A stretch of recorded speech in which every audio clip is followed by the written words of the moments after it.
Good morning all of you. Last class में हमने देखा था aromatic substitution reaction. Actually benzene के ऊपर डिफरेंट केमिकल रिएक्शन देखी थी हमने, तो उसी के आगे हम कंटिन्यू करेंगे आज। Reaction of benzene. So in short I repeat all this thing जो हमने पहले लास्ट क्लास में डिस्कस की थी, पर यहाँ डिटेल में थोड़ा सा मैं आपको और बता देता हूँ। Reaction, there is a two type of reactions basically benzene shown during the chemical reaction. The first is electrophilic reaction. Here is the electrophile react on aromatic ring and substitute for one of the hydrogen. And benzene does not undergo addition reaction because addition would yield a product that is not aromatic. तो benzene के लिए सबसे पहले वो electrophilic substitution reaction show करता है, addition reaction बिल्कुल नहीं देता। एडिशन रिएक्शन मतलब बिना किसी हाइड्रोजन के रिप्लेस किए वो और कोई दूसरा फंक्शनल ग्रुप अपने साथ में अटैच करे, तो वो रिएक्शन नहीं देता है। सो नॉर्मली हमने 5 तरीके की इलेक्ट्रोफिलिक सब्स्टिट्यूशन रिएक्शन देखी थी, that is sulphonation, halogenation, nitration, Friedel Crafts acylation and Friedel Crafts alkylation. तो इन्हीं रिएक्शन को हम थोड़ा उनका मैकेनिज्म समझेंगे। लास्ट क्लास में हमने ओवरव्यू दिया था, पर अब हम इस क्लास में थोड़ा सा और डिटेल में समझेंगे। The first step of any electrophilic substitution reaction is the formation of arenium ion. Actually जब हम एलिफेटिक सब्स्टिट्यूशन रिएक्शन जब पढ़ते हैं तो उसमें कार्बोनियम आयन बनता है, जबकि जब हम एरोमेटिक रिंग के ऊपर इलेक्ट्रोफिलिक सब्स्टिट्यूशन रिएक्शन करवाते हैं तो बनाता है अरेनियम ion. That arenium ion means it is one of the carbon containing intermediate product, that is a hydrogen or electrophile both. So because of that the intermediate product shown the resonance structure. जैसा कि example में आप देख सकते हैं कि एक halogen यदि आपके साथ में बाइंड होता है, एरेनियम रिंग के ऊपर बाइंड होता है, that bromine, because of that bromine this positive charge is migrated from one carbon to another carbon, or because of that this aluminum ion shows the 3 resonance structure. And then another step is loss of hydrogen. When the Lewis base or Lewis acid react on that particular aluminum ion, this hydrogen is replaced, taken by them. वो अपने साथ में इस hydrogen को लेके चला जाता है। अब इसको डिटेल में समझते हैं एक एग्जांपल लेके हेलोजिनेशन से। एरोमेटिक हेलोजिनेशन में हमें रिएक्टेंट चाहिए बेंजीन और दूसरा हेलोजन। हेलोजन में भी क्लोरीन और ब्रोमीन खासकर।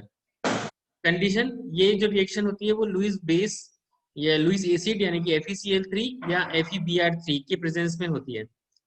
इसमें हम I2 और F2 को यूज नहीं करते हैं खासकर, क्योंकि I2 और F2 जो है, इसमें I2 जो है वो वेरी लो रिएक्टिव है या अनरिएक्टिव है, और फ्लोरीन जो है it is a too violent.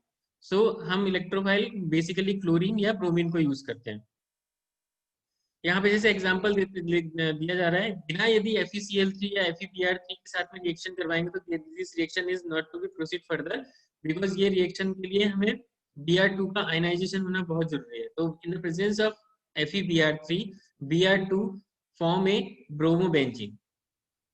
ठीक है, कैसे होता है ये रिएक्शन, अब हम स्टेप वाइज समझते हैं। The first step formation of electrophile.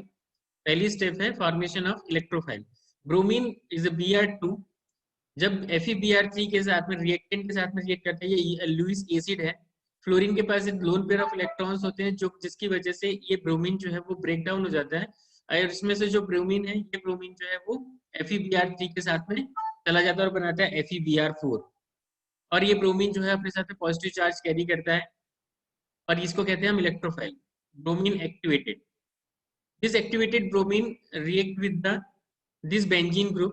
Benzene having a pi electron system, or because of this pi electron system, bromine bind the one of the pi carbon bi electron containing carbon, उस carbon के साथ में वो attach हो जाता है और बनाता है एक इंटरमीडिएट प्रोडक्ट। अब देखिए पॉजिटिव चार्ज जो है ना वो इस कार्बन के ऊपर है, और ये पॉजिटिव चार्ज जो है ना वो पूरे 3 कार्बन के ऊपर इस बेंजीन की रिंग के ऊपर माइग्रेट करता है, पहले यहाँ पे, फिर यहाँ, और फिर ये, क्योंकि ये डबल बॉन्ड जो है वो पाई इलेक्ट्रॉन्स जो है वो एक कार्बन से दूसरे कार्बन पे मूव कर सकते हैं, और इसकी वजह से 3 हाइब्रिड स्ट्रक्चर या 3 रेजोनेंस स्ट्रक्चर हमें देखने को मिलते हैं। This is the intermediate condition. And then finally third step में the loss of proton to form the aromatic ring. अभी आप देखेंगे जो ये FeBO4 बना था, FeBr4, ये वापिस आता है, और इसकी प्रेजेंस में ये हाइड्रोजन जो है वो और एक ब्रोमीन वो बाहर निकल जाता है और बनाता है HBr।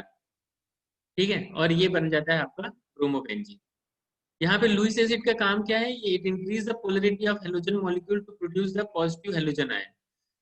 इलेक्ट्रोफाइल बनाने का काम है आपके लुईस एसिड का। जैसे FeBr3 जो है वो इस हेलोजन आयन को एक्टिवेटेड करता है या इलेक्ट्रोफाइल में कन्वर्ट करता है।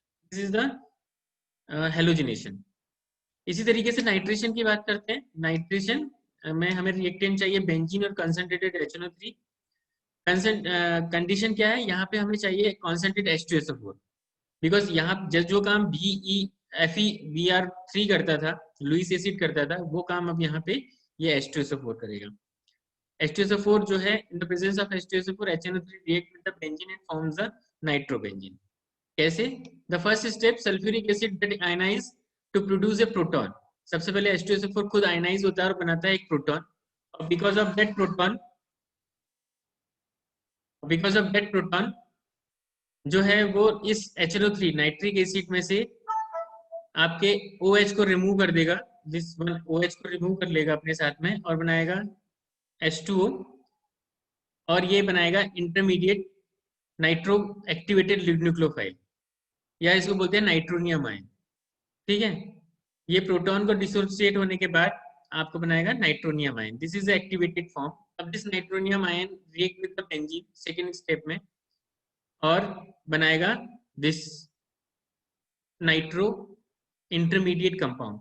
इसमें भी आप देखो 3 रेजोनेंस स्ट्रक्चर मिलेंगे, वही 3 resonance structure, and finally this H is replaced by H2SO4 में जो आपने देखा था यहाँ पे HSO4, this HSO4 taken this hydrogen and forms the H2SO4 again and is converted into the nitrobenzene.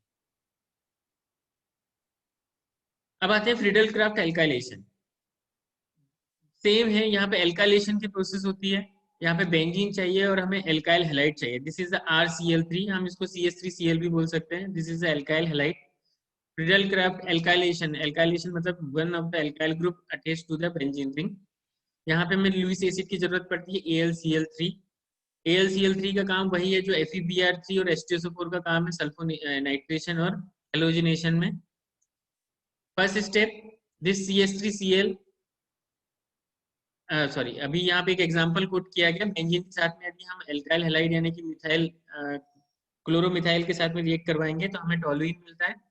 यदि हम इसको टेट्राब्यूटाइल क्लोराइड के साथ में रिएक्ट करवाएंगे तो हमें मिलता है टर्सरी ब्यूटाइल बेंजीन।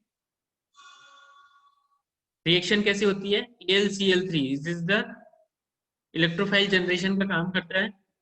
इस CH3Cl में से इस Cl को अपने साथ में लेके जाता है और बनाता है AlCl4। This is the AlCl4 और CH3 ग्रुप को एक्टिवेट कर देता है। This is electrophile. अब ये इलेक्ट्रोफाइल जो है वो रिएक्ट करता है बेंजीन के साथ में और ये बेंजीन को अपने साथ में जोड़ता है और ये पॉजिटिव चार्ज इस जहां पे भी डबल बॉन्ड होता है उस डबल बॉन्ड को तोड़ के एक कार्बन पे पॉजिटिव चार्ज और एक कार्बन पे CH3 ग्रुप अटैच हो जाता है। Because of this it shows the 3 resonance structure जैसा कि आप देख रहे हैं। एंड देन फाइनली जो आपने AlCl4 बना था, दैट AlCl4 जो है वो इसमें से हाइड्रोजन को अपने साथ में ले जाएगा और उसमें से क्लोरीन और HCl बनाएगा और ये आपका एल्काइल एरोमेटिक मतलब टोलुइन में कन्वर्ट हो जाएगा methyl benzene. This is the alkylation. इसी तरीके से होती है Friedel Crafts acylation. Friedel Crafts acylation में हमें एसाइल क्लोराइड की जरूरत पड़ती है या एसिड क्लोराइड की जरूरत पड़ती है क्योंकि यहाँ पे एल्काइल ग्रुप अटैच हो जाता है, यहाँ पे एसाइल ग्रुप बेंजीन के ऊपर जुड़ेगा और बनाएगा कीटोन कंपाउंड। यहाँ पे भी हमें स्ट्रॉन्ग लुईस एसिड की जरूरत पड़ती है। AlCl3 उसका काम करता है। The reaction कुछ इस तरीके से है। Benzene when react with the RCOCl, it is the alkyl acyl chloride in the presence of AlCl3 in a reflex in anhydrous condition, it converted into the acetylated benzene. The first step, this acyl halide is converted into the activated electrophile by replacing this chlorine molecule from the acyl chloride and it's taken by the AlCl3. AlCl3 इसको अपने साथ में लेगा। इस हम molecule को बोलते हैं एसिलियम आयन, जैसे नाइट्रीनियम आयन हम बोलते हैं ना, इसी तरीके से इसे बोलते हैं हम एसिलियम आयन। और ये एसिलियम आयन जो है वो अगेन बेंजीन के ऊपर अटैक करेगा और AlCl4 बनाता है। ये इसके साथ में अटैक करेगा और साथ में बाइंड हो जाएगा इससे जो निकलने वाला हाइड्रोजन है HCl के साथ में बाइंड हो जाएगा और AlCl3 वैसा का वैसा, इसमें से क्लोरीन और इसमें से हाइड्रोजन बाहर निकलेगा। तो दिस इज द रिएक्शन। इसी तरीके से एरोमेटिक सल्फोनेशन, एरोमेटिक सल्फोनेशन में कॉन्सेंट्रेटेड H2SO4 के साथ में रिएक्ट करवाते हैं तो हमें सल्फोनेटेड बेंजीन मिलता है। रिएक्शन भी वैसी ही है। Sulfonated form of activated form attack to the carbon-carbon double bond containing pi electrons and forms this structure. Sulfonated group to react with this benzene group. तो ये 4 तरीके की हमने 5 तरीके की हमने इलेक्ट्रोफिलिक सब्स्टिट्यूशन रिएक्शन पढ़ी।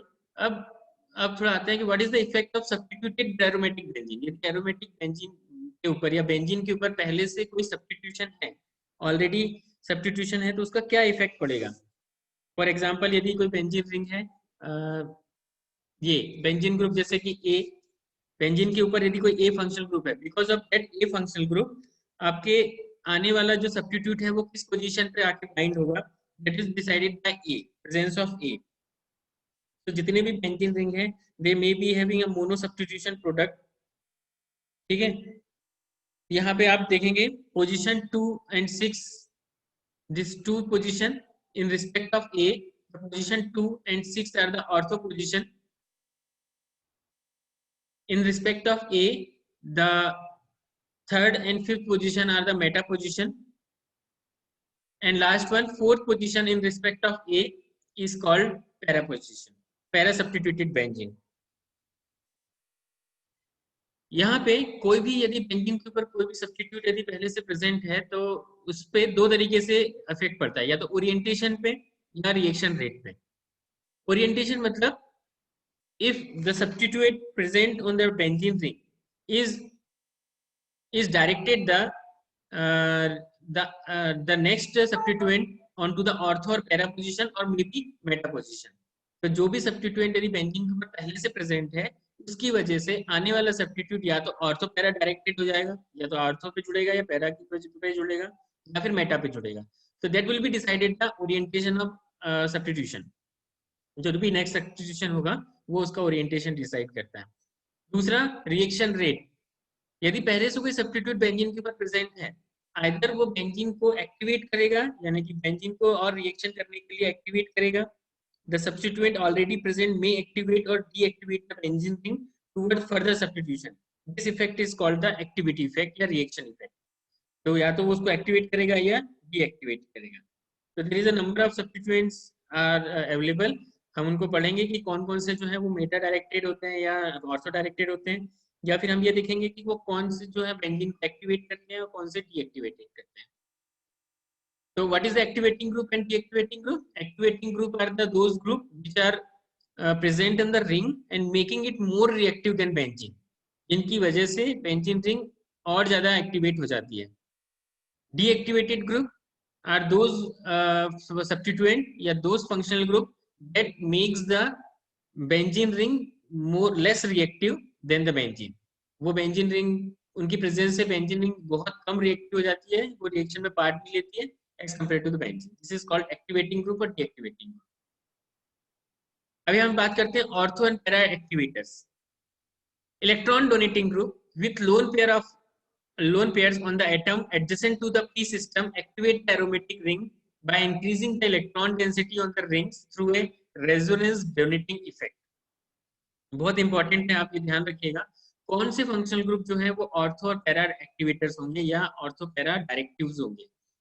ऐसे फंक्शनल ग्रुप जो कि पहले से बेंजीन के पास अटैच्ड हैं, जैसे फॉर एग्जांपल डी, वो फंक्शनल ग्रुप खासकर जिनके पास लोन पेयर ऑफ इलेक्ट्रॉन्स हैं वो जो होते हैं वो ऑर्थो और पैरा एक्टिवेटर्स होते हैं।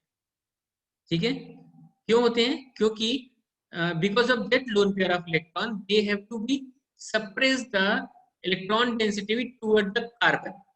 जैसे ये डी अच्छे से समझना आप, डी एटम जो है, डी फंक्शनल ग्रुप जो है, this is having a loan pair of electron, उसके पास क्या है? लोन पेयर ऑफ इलेक्ट्रॉन्स है, और because of that lone pair of electron जो है वो इलेक्ट्रॉन डेंसिटी को पुश करता है नीचे की तरफ, नीचे वाले कार्बन।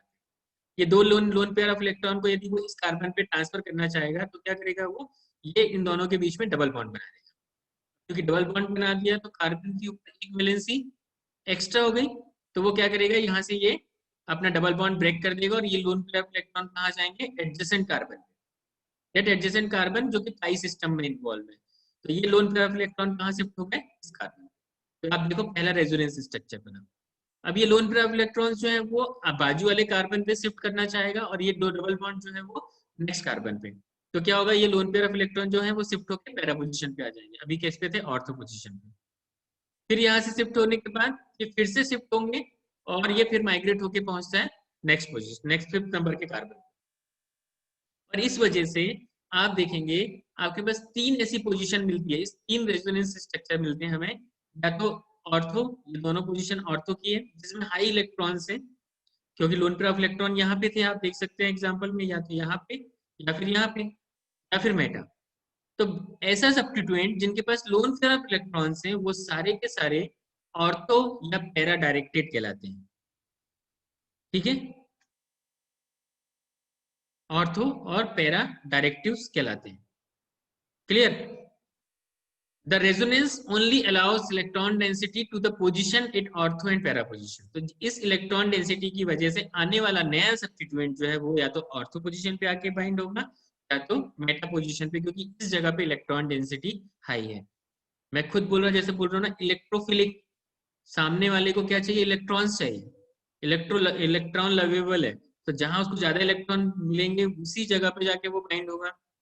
तो इस फंक्शनल ग्रुप की वजह से, यानी कि डी फंक्शनल ग्रुप की वजह से आने वाला सब्स्टिट्यूएंट या तो ऑर्थो पोजीशन पे बाइंड होगा क्योंकि वहां इलेक्ट्रॉन डेंसिटी ज्यादा है, या पैरा पोजीशन पे बाइंड होगा जहां पे ऑलरेडी इलेक्ट्रॉन डेंसिटी ज्यादा है। ये कुछ एग्जांपल है जो इलेक्ट्रॉन डोनेटिंग ग्रुप्स कहलाते हैं, जिनके पास लोन पेयर ऑफ इलेक्ट्रॉन होते हैं, जैसे oxygen, Nr2, NH2, OH, OR। ये स्ट्रांगली एक्टिवेटिंग फंक्शनल ग्रुप होते हैं जो कि ऑर्थो और पैरा पोजीशन, इनकी प्रेजेंस की वजह से आने वाला सब्स्टिट्यूएंट जो है वो हमेशा ऑर्थो या मेटा पोजीशन पे ही जाके बाइंड होगा। ये कुछ मॉडरेटली एक्टिवेटिंग फंक्शनल ग्रुप है, जैसे NH-COR, OCOR।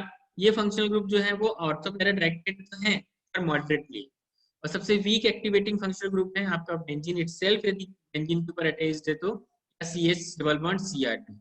ये जो है functional group weekly activating functional group है। तो कोई भी इलेक्ट्रॉन डोनेटिंग ग्रुप जो है वो एक्टिवेट करता है ortho Meta, ortho para position. कुछ एग्जांपल है जैसे कि NH2 ग्रुप, आप देखो एनिलीन, बेंजीन के ऊपर पहले से NH2 फंक्शनल ग्रुप है, और बिकॉज ऑफ दिस एनिलीन आने वाला सब्स्टिट्यूएंट यानी क्लोरीन जो है वो किस पोजीशन पे आएगा, या तो इस ऑर्थो पोजीशन पे आएगा या पैरा पोजीशन पे। तो हमें मिलते हैं दो इंटरमीडिएट, दो कंपाउंड, दो product, either this ortho position पे ऑर्थो क्लोरो एनिलीन या पैरा क्लोरो एनिलीन। यदि क्लोरीन ऑलरेडी पहले से अटैच्ड है और आने वाला क्लोरीन जो है वो किस पोजीशन पे आएगा, chlorine is electron donating functional group, highly electronegative है। तो इलेक्ट्रॉन डोनेटिंग ग्रुप की वजह से क्या होगा, आने वाला क्लोरीन या तो इस ऑर्थो पोजीशन पे होगा जिसका नाम है 1,2 डाइक्लोरोबेंजीन, ऑर्थो क्लोरो डाइक्लोरोबेंजीन, या फिर पैराक्लोरो 1,4 डाइक्लोरोबेंजीन। हमें ये दो मिलेंगे। ऐसी तरीके से क्लोरोबेंजीन पे यदि हम सल्फोनेशन कराना चाहें तो सल्फोनेशन किस जगह पे होगा, ऑर्थो पोजीशन पे या पैरा पोजीशन पे। कुछ और एग्जांपल है, यदि हमारे पास दो फंक्शनल ग्रुप हैं, यदि बाई डायरेक्टेड है, CH3 ग्रुप है, दोनों जगह पे CH3 ग्रुप है, क्योंकि ये इलेक्ट्रॉन विड्रॉइंग फंक्शनल ग्रुप है, तो आने वाला जो एसाइलेशन है, एसाइलेशन किस जगह पे होगा, ऑर्थो पोजीशन पे होगा, क्योंकि इसकी वजह से भी मेटा पोजीशन ये है, इसकी वजह से ऑर्थो पोजीशन ये है, तो हमें एक कंपाउंड मिलता है। नाइट्रो ग्रुप भी और CH3 ग्रुप भी है, तो हमारे पास ऑलरेडी सिर्फ दो ही पोजीशन खाली रहती है, ये, क्योंकि पैरा पोजीशन ऑलरेडी ऑक्यूपाइड है, तो हमें आने वाला कंपाउंड ब्रोमीन जो है वो इस जगह पे मिलेगा। ऐसे कुछ एग्जांपल हैं with reference to a double substituted on benzene group. कुछ जो होते हैं वो मेटा डायरेक्टिंग फंक्शनल ग्रुप होते हैं जो इलेक्ट्रॉन विड्रॉइंग ग्रुप्स कहलाते हैं। अभी हमने देखा था ऑर्थो पैरा डायरेक्टिंग। अब हम बात करते हैं electron donating, that is electron withdrawing group. जितने भी इलेक्ट्रॉन डोनेटिंग ग्रुप यानी कि जिनके पास लोन पेयर ऑफ इलेक्ट्रॉन्स होते हैं वो सारे के सारे ऑर्थो और पैरा डायरेक्टिंग होते हैं, जबकि इलेक्ट्रॉन विड्रॉइंग ग्रुप यानी कि जो कि जिनको इलेक्ट्रॉन खींच लेते हैं बेंजीन के कार्बन से अपनी तरफ इलेक्ट्रॉन को पुश करते हैं या पुल करते हैं, वो सारे इलेक्ट्रॉन विड्रॉइंग ग्रुप कहलाते हैं। कौन कौन से हैं ये, जैसे हेलोजन, एल्डिहाइड, कीटोन, एसिड, कोई भी acid ester, acyl chloride, CF3, C triple bond and sulphonation, NH3, NR3, ये फंक्शनल ग्रुप यदि पहले से अटैच्ड है, ये पहले से अटैच्ड है, तो ये सारे के सारे मेटा डायरेक्टेड होते हैं। कैसे? ये कुछ ऑर्डर है डीएक्टिवेटर या मेटा डायरेक्टिव इंक्रीजिंग ऑर्डर में। NR2 जो है वो सबसे ज्यादा मेटा डायरेक्टिव फंक्शनल ग्रुप है। मेटा डायरेक्टिव जो है वो स्लो डाउन करता है रिएक्शन को bye rising the energy of the carbocation intermediate because they have in and one resonance form a positively charged atom attached to the ring. Two positive charged atoms so close together is very high is energy, especially that are unstable. जैसे यदि acyl group पहले से ही present है आपके benzene के ऊपर, और यदि आप नाइट्रेशन करवाना चाहते हैं, तो नाइट्रेशन किस जगह पे होगा? हमेशा मेटा पोजीशन पे ही अटैच हो, मतलब मेटा पोजीशन पे ही कंपाउंड बनेगा। यदि NO2 ग्रुप पहले से अटैच्ड है किसी बेंजीन के ऊपर, और उसके ऊपर यदि आप ब्रोमिनेशन करवाना चाहते हैं, तो भी वो मेटा डायरेक्टेड होगा, क्योंकि acyl, CN, SO3, CF3, NO2 are they are meta directed because they are electron withdrawing functional group.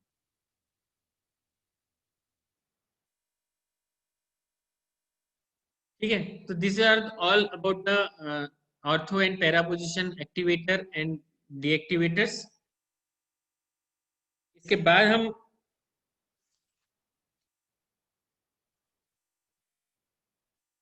ठीक है, आज की क्लास के लिए बस इतना ही। Thank you. और आपके क्वेश्चन के लिए मैं ओपन फोरम कर रहा हूँ।